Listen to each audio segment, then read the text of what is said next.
Hello, and welcome to Language Portability Solutions video discussion of our web transaction server, which we will refer to as the TxServer.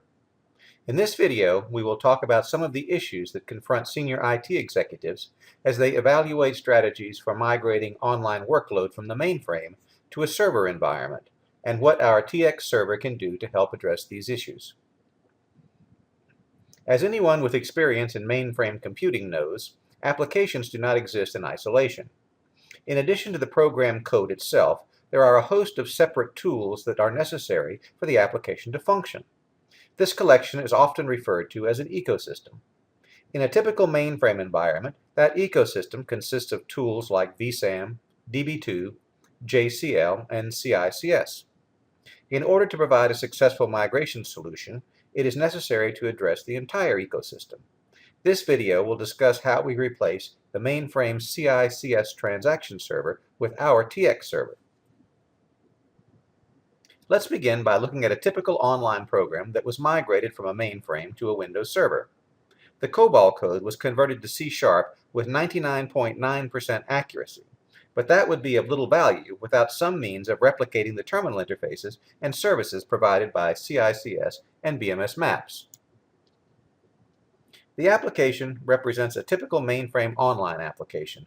We initiate processing by passing the TxServer a TRAN ID that will cause execution of a menu program. The menu program contains a series of selections from which we will choose the Browse option, item 4. From the initial Browse screen, we can use the F7 and F8 keys to scroll forwards or backwards in the Browse. All of the screens retain the original green screen look and feel of a 3270 application. We will now explore the TxServer architecture, and later we will return to this application to show how our TxServer makes it easy to change the traditional green screen interface to a more modern web-style interface with typical web controls such as pull-down lists. The first thing to note when looking at the TxServer component model is how different it is from traditional CICS replacement tools, which typically provide a black box that emulates CICS functionality. Instead, the TxServer incorporates much of the CICS functionality into the fabric of an MVC architecture, providing an application that is much closer to a native .NET application. Thus, BMS maps become MVC models and views, while CICS flow control becomes part of an MVC controller. The business logic is also abstracted from the presentation layer by a WCF service that decouples it. This allows the business logic to run on a separate server from the presentation layer. In turn, the presentation layer can be changed without the necessity of changing the business logic, and either or both can be run in the cloud. As information passes from a browser to the business logic, for most of its journey, it is formatted and processed almost exactly as if this were a native MVC application using the latest .NET technologies. Only when the information is to be sent to the business logic is it converted to a message style expected by the legacy program.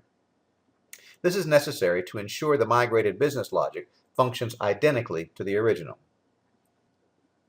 Now let's return to the migrated application we looked at a few minutes ago. As you can see, the green screen presentation format has been replaced by a more modern web-style presentation through the use of cascading style sheets, while the old mainframe-style menu selection box has been replaced by a typical drop-down list, as found in most web-based applications. All of the typical controls, such as checkboxes, radio buttons, and action links, can be used. By taking advantage of the fact that the former BMS maps are now MVC models and views, these changes are easily implemented in HTML5 and Razor. The fact that the business logic is decoupled from the presentation logic means that no changes were necessary to that logic in order to implement this presentation.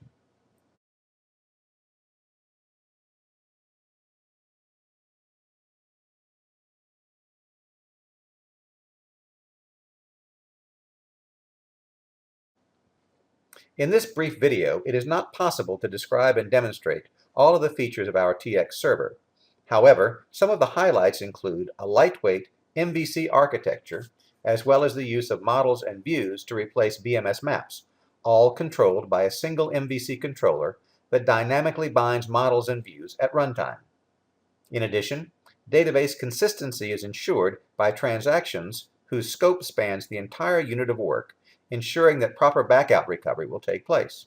Moreover, using our audit and playback facility allows forward recovery in the event of a systems failure. Authentication is provided via either Windows or Forms authentication, and the UI and business logic are separated, allowing deployment on different servers or in the cloud. One of the key objectives of most migrations is to allow future development to take advantage of modern technologies in the server ecosystem.